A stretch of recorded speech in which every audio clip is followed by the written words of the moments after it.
All right, go. Okay, so this class was advanced blocking by Frida Beater, and so we did a number of different blocks, basically.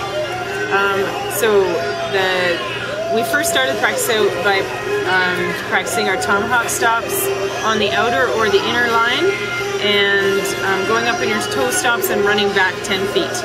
And so we went round and round the track, doing that just to get practice. So you go to one side, you do like a 180 onto your toe steps and run back 10 feet. And then go to the other side, 180, turning into the track, run back 10 feet. Was there a preference that you practice going into, turning into the track more, so your eye's always on it, or? She never said, but it was assumed, I think, that you turned always into. So you're turning the opposite direction on either side of the track. Yeah. So you're not always doing the same direction. But yeah, you don't want to turn your back to the track. Because the whole idea is it's a building block for actually hitting someone out and then turning and running back. Right. Because that's what you're doing for. So that was the first drill, and you'd go do a lap of it, and then you'd line up and wait to do another lap of it, kind of thing. Then after you kind of mastered that, and she could see we could all do that, she added a person. What did she do? So you went with a partner, and you had to either block or hit the partner out, and then do that spin on your toes and then run in. So something we've done before, but you run in on the diagonal, she said, not just alongside the line. Oh, you run back to the inside of the track? Yeah, so you're running to, not all the way to the inside, but to the middle of the track. The reason why you don't run along the outside of the track is because the teammates of the person you knocked out are going to try to knock you out. So the more you get into the track, the less they're going to be able to knock you out. Because if they knock you out, the other person can come in where you're out. Right. Versus if they don't knock you out, thank you, Margarita. So if they do knock you out, and it's easy to knock you out, the other person can come back in. But if you run to the center, you're harder to knock out. So that makes sense for it. Yeah, it's pretty good. I remember when we were in Calgary that Holly had told us that to come back at a diagonal too, and part of that was also because it psychs out the jammer, in that you could be further away. How would I explain it?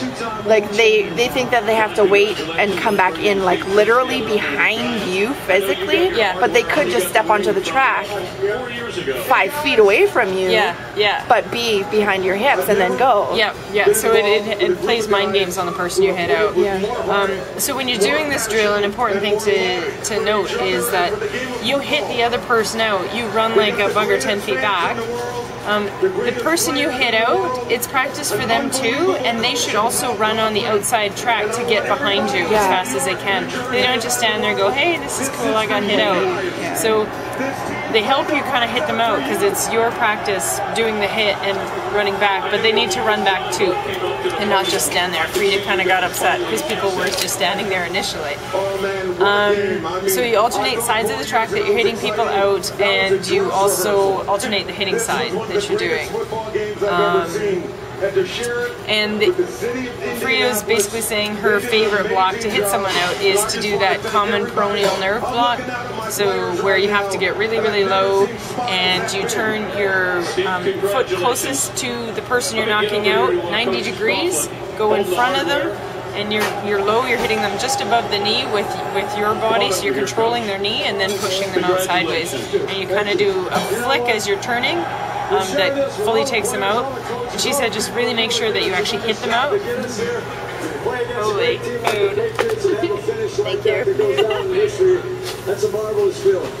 You seem to dominate the first half until thank you. Thanks. Because if you knock them out, if you don't knock them out and you run back, you're going to look ridiculous. So, and you're going to get beat. So, that was the end of that block. The next one was the pop-up block. So you use it when someone's tight on your back and crowding you on your back. So it can be a jammer that's crowding you or another blocker. And you can pop up into their sternum with your shoulder, basically. The absolute best is lower on your xiphoid, so down there, but you can hit them up here too. And if you hit them down here, it'll knock the wind out of them. So that's best, but you got to be really low to hit that. And normally, even if you're aiming down there, you're going to hit higher. she really emphasized that when you do that hit, instead of just popping back with your shoulder, you have to drive with your hips to get your shoulder back, and you get way more power when you do it. So you're getting your power from your lower body to drive through your shoulder to hit them. And it really makes a difference if you drive with those hips. Don't throw your head back when you do it, because you can crank them in the head. And watch you're not throwing your shoulder, so you shouldn't be throwing your elbow either when you do it.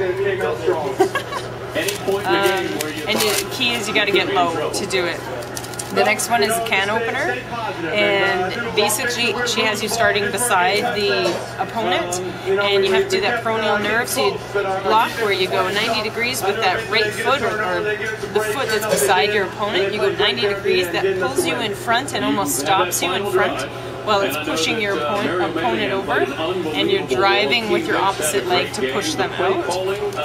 But when you do that, you turn in front of them, you do that same kind of motion as a pop-up, using your hips to drive the thrust and your contact with your shoulder to hit them. She said that that was a really good one to do when the other team, when you're doing a scrum start, because then the blockers or the jammers are leaning on you trying to push through, and it's easy then to bend down and pop up. For the pop-up one, yeah, that one's definitely a good one to do. It makes a really big difference if you're hitting with the shoulder versus driving with your hips, and that's just an important distinction to make with that one. And get low. And that's it. Cool. Right on. Now we're gonna eat the cheesy dip and the the nacho. Cheesy nacho.